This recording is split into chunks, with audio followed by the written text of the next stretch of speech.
Graça e paz a todos. Nesse vídeo, nós vamos continuar falando do tempo em Gênesis.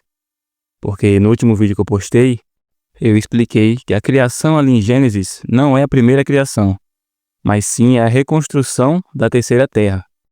Porque quando fala lá que a terra era sem forma e vazia, na verdade, deveria ser a terra se tornou sem forma e vazia.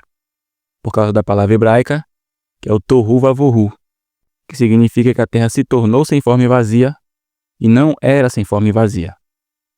Então, depois da queda de Lúcifer, houve a inversão magnética, a primeira inversão, veio a segunda terra e o céu azul subiu, o céu vermelho ficou embaixo, e depois disso o relógio foi desligado. Então, quando ele fala ali, haja luz, ele está reconstruindo a terceira terra, que é a terra em que nós vivemos hoje. Mas para você entender isso melhor, volta lá no último vídeo que eu fiz, que lá eu deixei bem explicado. Então vamos lá, essa imagem aqui é o mapa da Terra na Lua. Quem acompanha aqui já sabe que a Lua é a fiel testemunha do Pai. Então a Lua é o espelho da Terra. O Criador deixou ela como reflexo do nosso reino. Por isso que está escrito lá que ela é a fiel testemunha do Pai. E aqui no canal tem vídeos falando só sobre a Lua. Se você quiser entender melhor, é só ir lá assistir para você ter a compreensão. Então nesse mapa aqui que você está vendo, essa linha que vem da borda da Terra até o Sol central, ela é o tempo que compreende o que está escrito em Gênesis, capítulo 1, versículos do 1 até o 2. É antes da construção da terceira terra. Porque ali em Gênesis, o Criador vai reconstruir a terceira terra.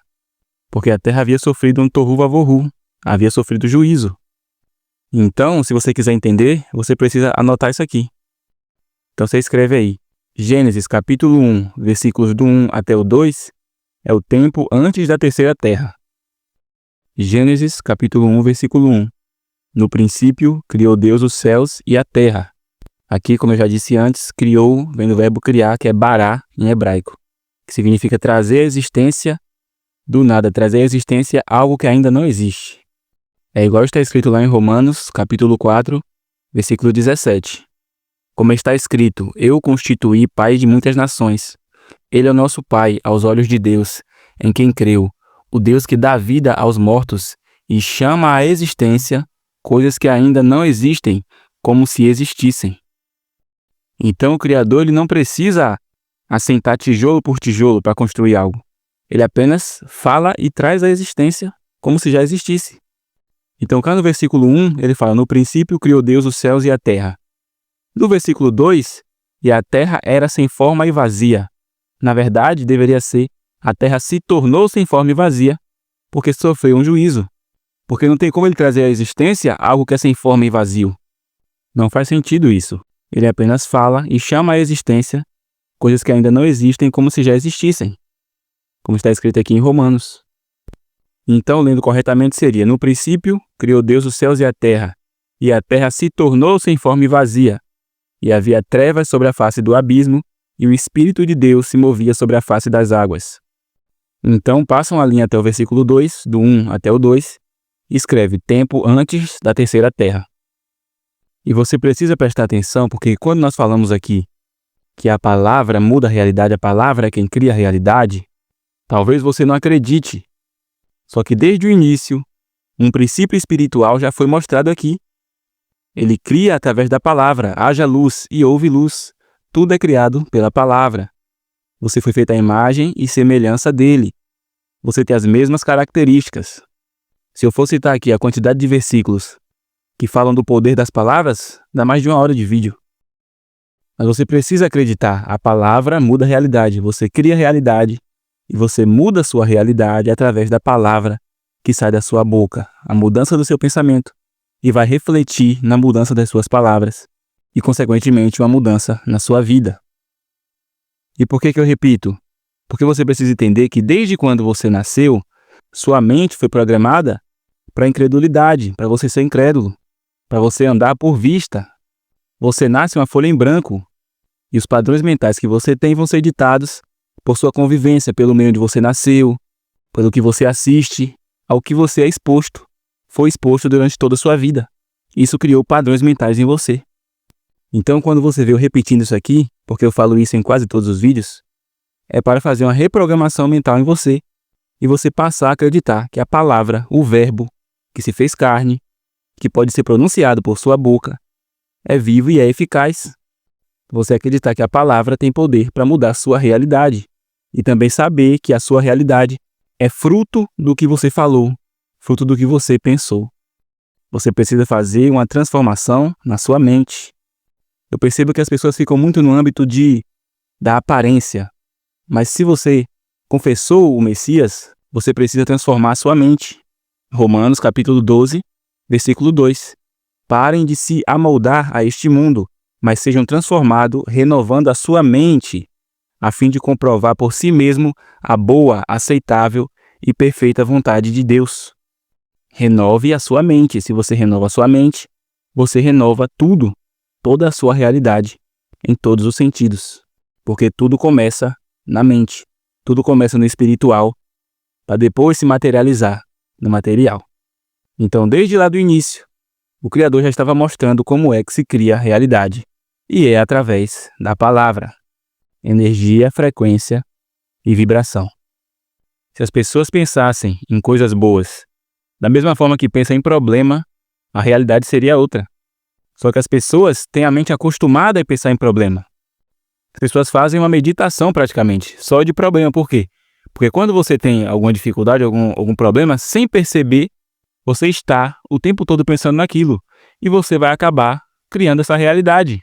Está escrito lá: eu trarei mal sobre esse povo, o próprio fruto dos seus pensamentos. Não é o Criador que está colocando essa dificuldade em sua vida, é você mesmo. A sua realidade é uma projeção da sua alma. Então você precisa fazer uma limpeza mental. Pega os versículos e espalha por sua casa. Toda vez que você for pensar em algum problema, você vai ver aquele versículo e vai pensar: eu tenho que mudar minha forma de pensar. Tenho que mudar meus pensamentos.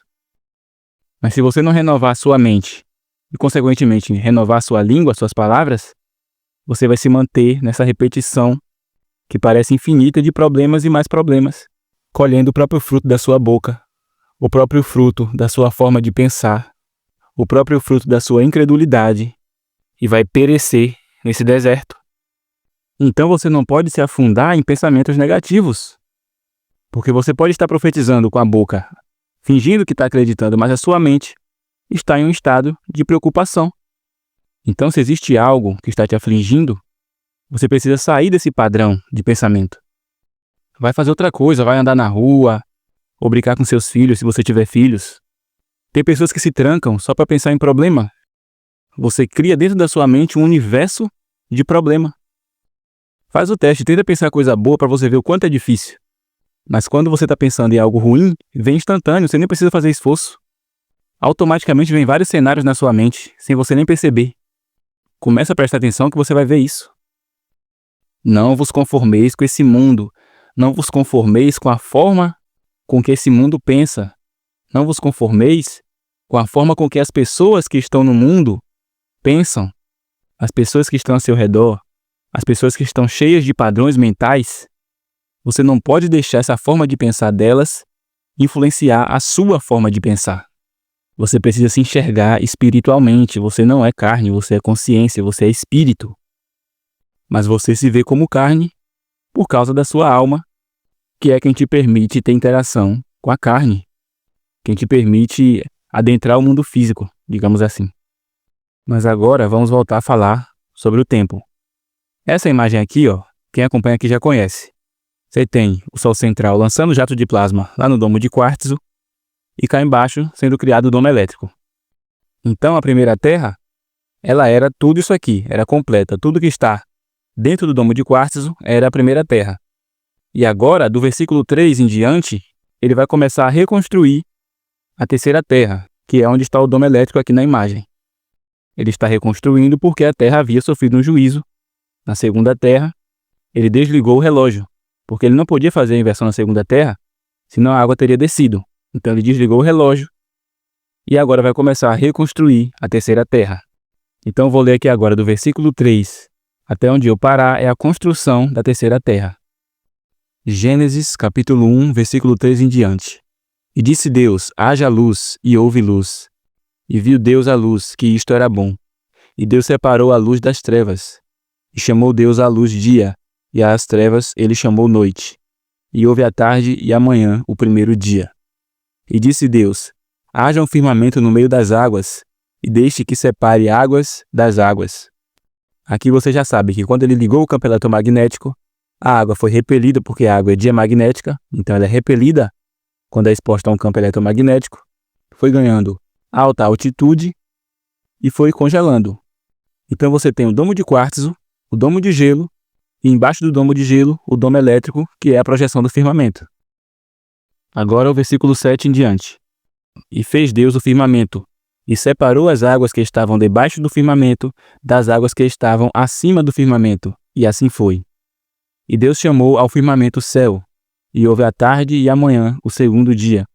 E disse Deus: deixa as águas sob o céu em um lugar, e apareça o solo seco, e assim foi. E chamou Deus ao solo seco de terra, e ao ajuntamento das águas ele chamou mares. E Deus viu que isto era bom. E disse Deus: deixa a terra trazer relva, a erva produzindo semente, e a árvore frutífera produzindo fruto segundo a sua espécie, cuja semente esteja em si mesma, sobre a terra. E assim foi. E a terra produziu a relva, e a erva que dava semente segundo a sua espécie, e a árvore frutífera, cuja semente estava nela, segundo a sua espécie. E Deus viu que isto era bom. Aqui nesse versículo já tem outro princípio espiritual, que também é baseado na palavra. E a terra produziu a relva, e a erva, que dava semente segundo a sua espécie, e a árvore frutífera, cuja semente estava nela, segundo a sua espécie. Como vocês já sabem, palavras são sementes. Palavras do Espírito vão gerar frutos do Espírito, e palavras da carne vão gerar frutos da carne. É o pêndulo de Romanos. O pendor do Espírito dá para a vida, e o pendor da carne para a morte. Então você vai colher do fruto da sua boca, conforme a palavra que você falou. E por que isso? Porque você é uma árvore. A sua alma é uma árvore. Marcos capítulo 8, versículo 23 e 24. E, tomando o cego pela mão, levou-o para fora da aldeia, e cuspindo-lhes nos olhos, e impondo-lhes as mãos, perguntou-lhe se via alguma coisa. E, levantando ele os olhos, disse: vejo os homens, pois os vejo como árvores que andam. Ele aqui teve uma visão espiritual de quem somos nós. A nossa alma é uma árvore. E essa árvore é de acordo com a semente que nós plantamos. Provérbios 18, versículo 20 e 21. Do fruto da boca de cada um se fartará o seu ventre, dos renovos dos seus lábios se fartará. A morte e a vida estão no poder da língua, e aquele que bem a utiliza comerá do seu fruto. Mateus capítulo 7, versículo 17 ao 20. Assim, toda árvore boa produz bons frutos, e toda árvore má produz frutos maus. Não pode a árvore boa dar maus frutos, nem a árvore má dar frutos bons. Toda árvore que não dá bom fruto, corta-se e lança-se no fogo. Portanto, pelos seus frutos os conhecereis. Entendeu? Qual fruto você está gerando? Você é uma árvore ruim ou uma árvore boa? Então, desde Gênesis capítulo 1, versículo 12, outro princípio espiritual já estava sendo mostrado. Conforme a semente que você plantar, é o fruto que você vai colher. Então, se você fala que você tem saúde, você terá saúde. Mas se você pensa como quem está com enfermidade e fala como quem está com enfermidade, você permanecerá tendo ela. Se você pensa e fala como quem é derrotado, você permanecerá sendo da mesma forma. Não é ninguém que está fazendo isso com você, é você mesmo, é uma projeção da sua alma. A sua alma está projetando na sua frente uma holografia de 360 graus. E essa é a sua vida que você tanto acredita, e você tanto reclama, tanto murmura, não sabendo que é reflexo do que está dentro de você. Bem dizer, a sua vida é essa imagem aqui, nada mais do que isso. Nada mais do que uma projeção da sua própria alma, do seu próprio intelecto. Por isso, sempre falo para você profetizar palavras do Espírito. Tudo que é bom é do Espírito, tudo que é ruim é da carne, simples assim.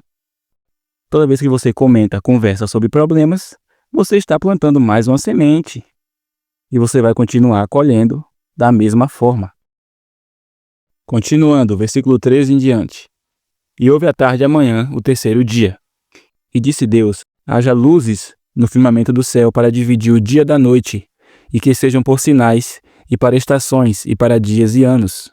E que eles sejam por luzes no firmamento do céu, para dar luz sobre a terra. E assim foi.